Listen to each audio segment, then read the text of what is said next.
தலைவர்னா எப்படிங்க இருப்பாங்க? நான் பார்த்த அளவுல ஒரு தலைவர் வரானா அதுக்கு முன்னால ஒரு 50 பேர், ஒரு பின்னால ஒரு 50 பேர் இருந்துகிட்டு நெருங்காம அவரை காப்பாத்திக்கிட்டு இருப்பாங்க. இவர் அந்த 50 பேர்லயும் ஒருத்தரா நிக்கிறாரு, இந்த 50 பேர்லயும் ஒருத்தரா நிக்கிறாரு, இங்க இருக்கிறாரா அங்க இருக்கிறாரா, இருக்கிறதுல யார் தலைவர்னே தெரிஞ்சுக்க முடியாத அளவிற்கு இந்த மேடையில அங்கிட்ட இங்கிட்ட அங்கிட்ட இங்கிட்டுமா அலைஞ்சிக்கிட்டு இருக்கக்கூடிய ஒரு தலைவர். எங்கிருந்து வந்தது உங்களுக்கு இந்த எளிமை? இதுல இன்னொரு டாப் என்ன தெரியுமா? உண்மையா சொல்றேன் தலைவர், உங்களை விட உங்கள் தொண்டர்கள் மிகச் சிறப்பானவர்கள்.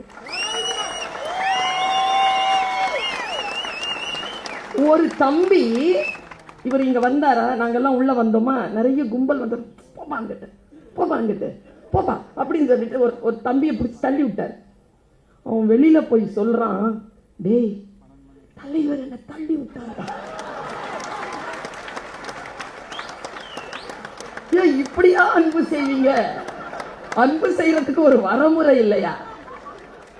இவ்வளவு பாசமும் இவ்வளவு அன்பும் கொடுக்கக்கூடிய தொண்டர்கள் இருந்தால் இந்த தொண்டர்களை காப்பாற்றக்கூடிய இந்த தலைவன் இன்னும் இன்னும் இன்னும் இன்னும் வளர்ந்து வளர்ந்து வளர்ந்து நம்முடைய இழிவில் இருந்து நம்மை காப்பாற்றுவான் என்கின்ற நம்பிக்கையை இந்த மேடை எனக்கு தந்திருக்கிறது.